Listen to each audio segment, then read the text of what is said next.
There's a reason why the subject of dark powers has always been steeped in fear, superstition, and mystery. From ancient scrolls to modern media, we've been conditioned to either obsess over them or deny their existence entirely. But neither extreme reveals the truth. What if I told you that the dark powers don't work the way you think they do? That they don't operate in the obvious, theatrical ways you've seen in horror movies or read about in dusty folklore?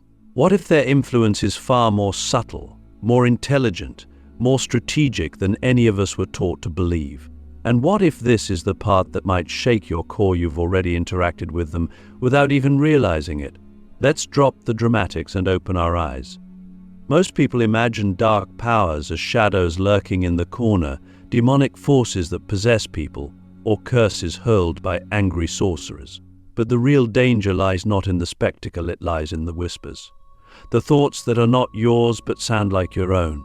The patterns that repeat in your life, not because of your choices, but because of a deeper manipulation of energy. You don't need a haunted house to be haunted. Sometimes your own mind becomes the battleground. Here's the first truth I want to reveal to you.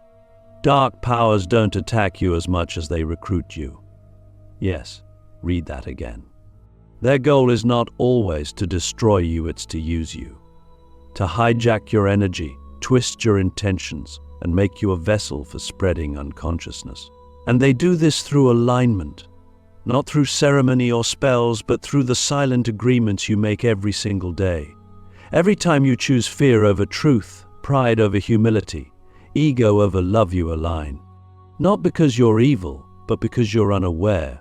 And that is their greatest weapon, your unawareness. Darkness thrives in unconsciousness. It doesn't need you to be evil. It just needs you to be asleep. It needs you distracted, reactive, emotionally unstable, spiritually confused.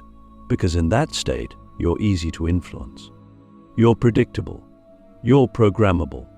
Think about it. How many times have you sabotaged something beautiful in your life because of fear? How many times have you chosen comfort over growth, knowing it wasn't right? How many times have you spoken words you didn't even mean just to defend your ego? And who whispered those justifications in your ear? Who fed you the story that they deserved it? Or you'll never change? Or nobody really loves you? Was that really you speaking? The truth is, dark powers don't need to possess you like in the movies. They just need to plant a seed, a thought, a suggestion. And if you water it, if you entertain it, feed it, believe it, then you do the rest of the work for them. That's the terrifying genius of it all. You become the architect of your own downfall, thinking it's free will when in fact it's subtle manipulation. But this is not about fear. This is about clarity. Because once you see the mechanics, the spell breaks. Once you understand that darkness works through resonance, you begin to take responsibility for your vibration. That's the second truth. Dark powers don't choose you, you match them. Your emotional state, your thoughts, your environment, these are all signals. And they either align you with higher light or with lower frequencies. It's not about good or bad. It's about frequency. Let's get practical. Have you ever noticed how certain habits feel good in the moment but drain you afterward? Scrolling endlessly, gossiping, overeating, lashing out. These behaviors aren't just bad habits, they are portals. Doorways that open you to lower states of consciousness. And once you're in those states, guess what? You become more susceptible to suggestion. Your inner critic gets louder. Your fears grow teeth. Your hope dies slowly. And all of this feels normal, like just another bad day. But it's not. It's influence. It's energetic infiltration. And it's happening to millions of people daily, without them ever realizing it. Now ask yourself, who benefits from you staying in that state? Who profits from a world full of distracted, anxious, reactive souls? Who wins when you don't trust yourself? When you're too tired to pray, too numb to meditate, too angry to forgive? That's not random. That's warfare. Spiritual warfare waged not with guns or bombs, but with confusion, division, and despair. And this brings us to a deeper spiritual law, the law of invitation. Dark powers cannot override divine sovereignty.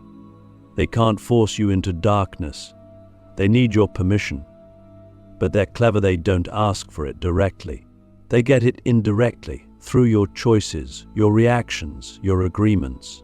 Every time you say yes to a thought that dishonors your soul, you're signing a spiritual contract. Every time you act from fear instead of love, you're opening a door. And over time, those small agreements become strongholds. But here's the good news. Light works the same way. Every time you choose truth, even when it's hard, you realign. Every time you forgive, even when it's undeserved, you reclaim territory. Every moment of awareness is a moment of liberation. That's why your awareness is the greatest threat to darkness, not your rituals, not your words, your awareness. Because once you see the game, you can stop playing it. So let me ask you a question that may change your life. What thoughts, habits, or beliefs have you mistaken for your own that may have never originated from you at all? Who are you when you strip away every influence that doesn't serve your highest self? And are you willing to face the part of you that has been unknowingly cooperating with your own oppression? This is not about shame. This is about awakening. Because the moment you begin to question what you've accepted as normal, you begin to reclaim your power. And once you reclaim your power, the influence of dark forces begins to unravel. Click subscribe to this channel to get more profound spiritual lesson. The most dangerous misconception we carry is this: that dark powers operate by manipulating the events around us, that they cause car crashes, financial ruin, sudden illnesses, or random tragedies just to destroy us. While there are rare spiritual exceptions where lower forces express themselves physically, this belief is largely a distraction, a smokescreen, because the true architecture of darkness is not built around events, but around energy. They don't care about what happens to you. They care about what happens in you. The event is nothing but a trigger. The real game is your response. Let's go deeper. Imagine your life as a flowing river of energy. Your thoughts, emotions, beliefs, and actions all contribute to its current. Dark powers are not interested in diving into that river to splash around and create chaos. Instead, they stand at the edges, carefully studying the flow. They don't need to jump in. All they need to do is place a few stones in strategic spots, subtle, quiet suggestions that slightly redirect your current. And over time, without realizing it, your river begins to bend toward despair, toward addiction, toward anger, toward apathy. This is what we miss. Darkness is not brute force, it's precision. It doesn't scream, it whispers. It doesn't shove, it nudges. A thought here, a doubt there, a moment of emotional overwhelm that you never deal with. These are the seeds. And if left unchecked, they grow into entire energetic ecosystems where lower energies thrive. You think you're just stressed, just tired, just going through something. But really, you're being steered slowly, quietly, away from your center, away from your center, away from your light.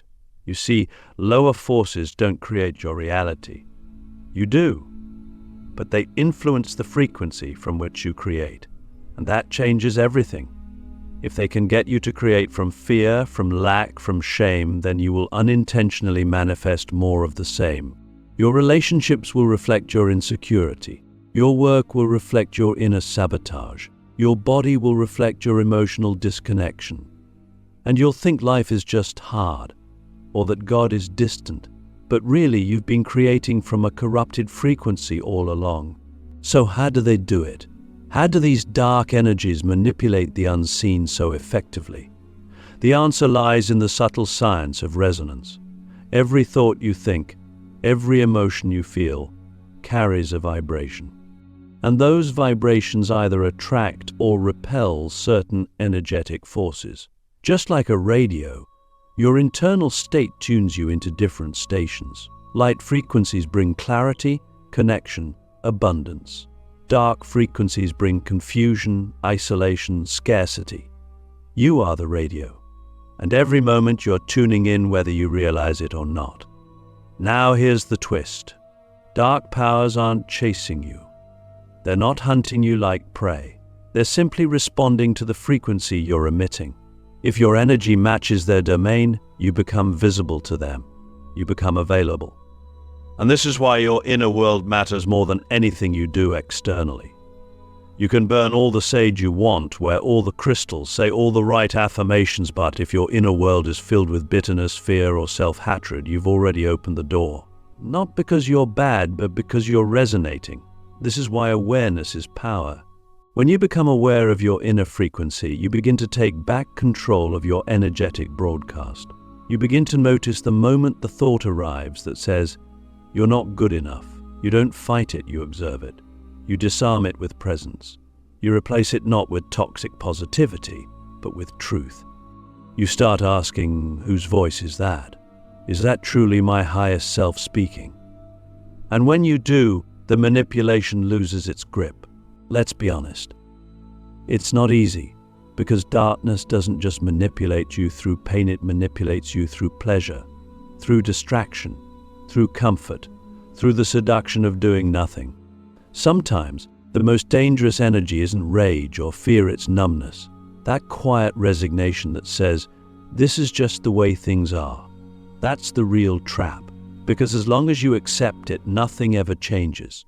You stay on autopilot, functioning but not living, existing but not awakening.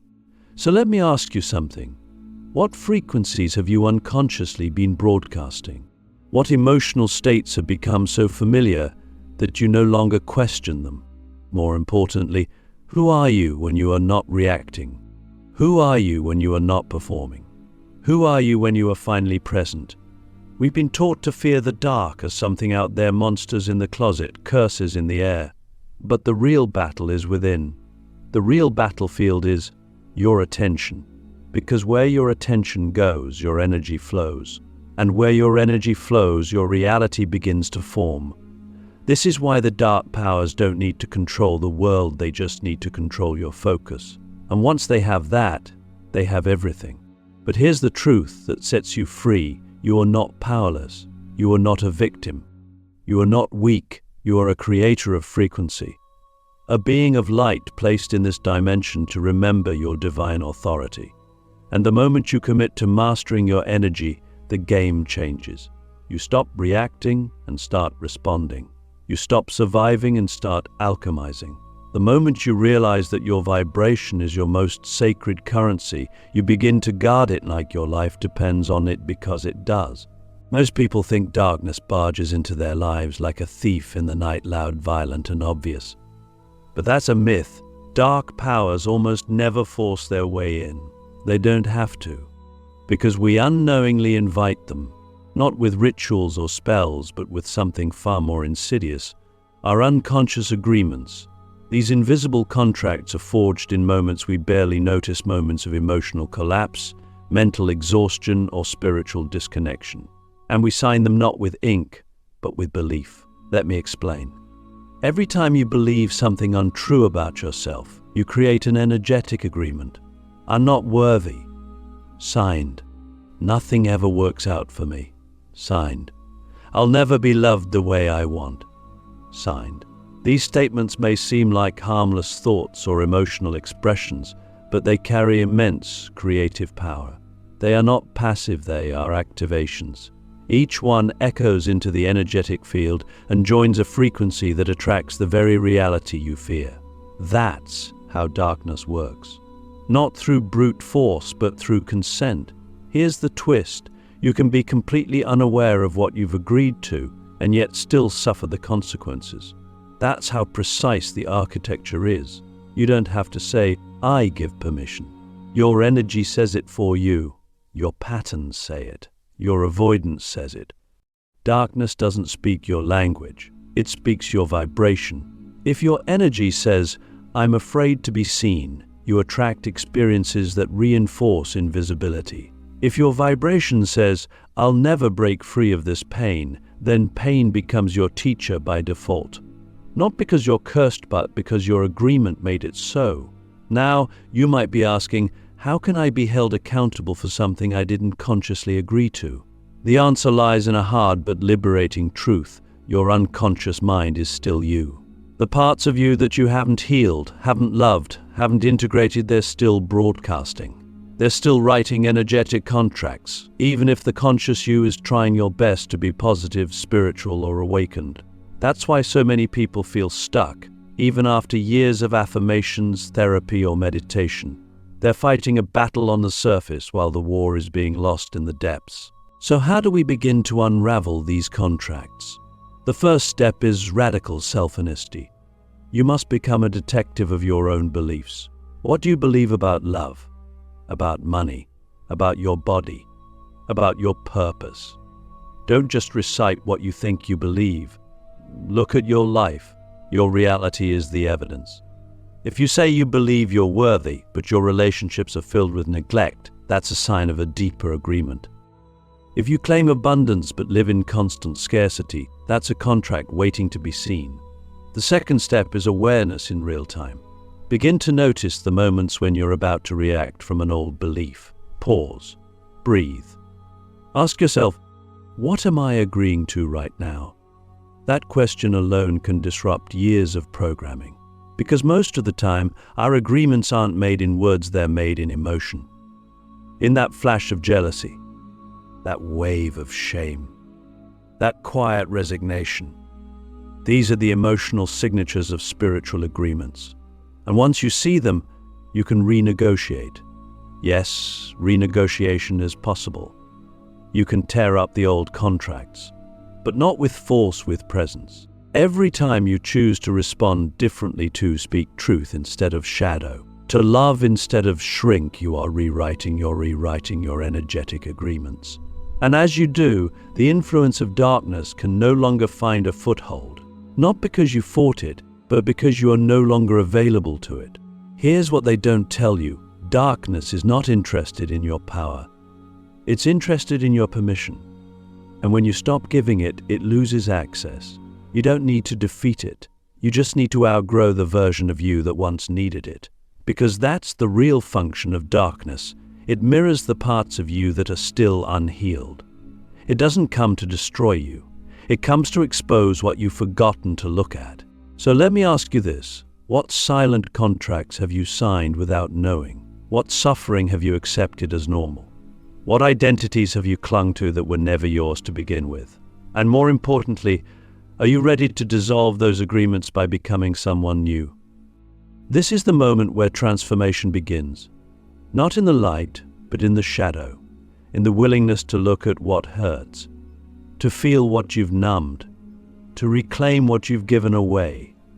Because once you do, you don't just break free, you rise. And when you rise, darkness becomes irrelevant. Not because it no longer exists, but because it no longer owns any part of you. There is no deception more powerful, more cunning, and more spiritually lethal than this. Darkness doesn't always try to scare you, it tries to become you. It doesn't knock on your door dressed as a monster. It slips into your thoughts, your voice, your identity, until you can no longer tell where it ends and you begin. And when that happens, you don't resist it. You defend it. You protect the very thing that is sabotaging you because you believe it is you. That's the final trick, the most dangerous one of all. Think about it. When you hear that inner voice telling you you're not enough, when you feel that urge to give up, when you spiral into guilt or shame or rage, who do you think is speaking? Most people assume it's their own mind, their own trauma, their own truth. But what if it's not? What if what you've been calling me is actually a program, a parasite, an echo of something that was never yours to begin with? What if you've been carrying foreign energy your whole life and mistaking it for your personality? Darkness doesn't overpower you. It impersonates you. That's the game. It weaves itself into your thoughts so seamlessly that you begin to say things like, "That's just who I am. I've always been this way. I can't help it." You build an identity around pain. You normalize dysfunction. You justify limitation. Not because you're weak, but because you've forgotten who you are without the interference. That's what darkness wants to make you forget. Because when you forget, you stop resisting. You settle. This is why spiritual awakening is not a gentle process. It's violent in the sense that it shatters illusions. It rips the veil away from your perception and forces you to confront all the places where you've been living a lie. And the hardest lie to face is the one that says, "This is who I am." Because to evolve, you must be willing to let parts of yourself die. Not the real you, the false you. The self that was built from wounds, from fear, from programming. That version must fall apart, or the real you can never rise. So how do you break the illusion? How do you separate your voice from the voice of darkness? It starts with one simple but profound shift, becoming the observer. The moment you step back and witness your thoughts without identifying with them, you reclaim your power. You start to notice, wait, who is narrating this? Who told me I'll never be enough? Who benefits from me staying small? That moment of separation is the crack where light enters. It's where the spell begins to break. But you must be relentless. Darkness doesn't leave because you had one moment of clarity. It tests you. It waits. It shapeshifts. It tries to crawl back in through back doors, through your insecurities, your relationships, your addictions. That's why awareness must become your daily practice. Not just during meditation or prayer, but in every moment. When you speak, ask, who is speaking? When you choose, ask, who is choosing? When you feel, ask, is this truly mine? Because here's the truth, you are not your fear. You are not your trauma. You are not your past. You are not even your thoughts. You are the one who sees it all. Consciousness, presence, light. And when you live from that place, darkness loses its grip. Not because it disappears, but because it can no longer deceive you. Let me leave you with this. The final trick of darkness is to make you forget your divinity, to convince you that you are limited, broken, unworthy. But you are never any of those things. You are infinite. You are sacred. You are not here to survive darkness, you are here to transform it. Not by fighting it, but by remembering who you are in the face of it. So ask yourself now, who am I without the noise? Who am I without the fear? Who am I when I no longer mistake my wounds for my identity? Because when you answer that question not with your mind, but with your life, you become untouchable. You become undeniable. You become a being of such clarity that darkness can no longer trick you, tempt you, or pretend to be you. And that changes everything.